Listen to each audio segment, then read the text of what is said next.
Once upon a time, after a big flood had washed the earth clean, people everywhere spoke the same language. They found a nice flat land in a place called Shinar and decided to settle there. Imagine everyone being neighbors, understanding each other perfectly, like one big family.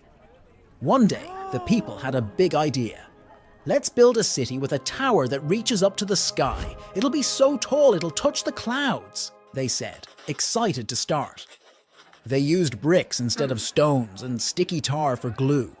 Everyone worked together, passing bricks and mixing tar, laughing and dreaming about their sky-high tower. But then, something unexpected happened. God looked down from heaven and saw the city and the tall tower. Look at them, all speaking the same language, working together on this big project. If they can do this, they'll think they can do anything. They're forgetting that some things are meant for God alone. So, God decided to mix things up a bit. Suddenly, when one person asked for a brick, another handed them a shovel. When someone needed more tar, they got a bucket of water instead. It was like everyone had started speaking in riddles. Confused and frustrated, they couldn't work together anymore. The tower that was supposed to reach the sky was left unfinished.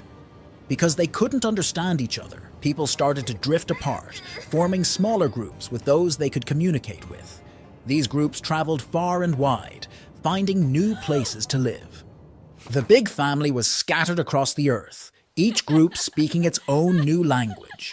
They traveled far, to places where no one had lived before. Each group found new lands with mountains, rivers, and forests. They built new homes, using what they had learned, but this time, they respected their limits. The world was filled with a rainbow of languages, each as beautiful and complex as the next.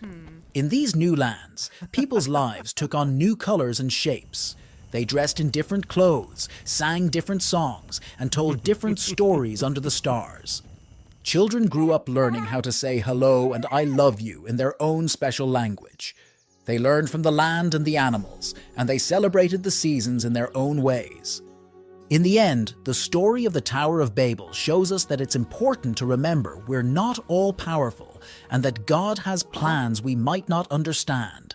God made us all different, with many languages and ways of living, making the world a more interesting place. When we learn to listen and understand each other, we make not just buildings, but friendships that God smiles upon.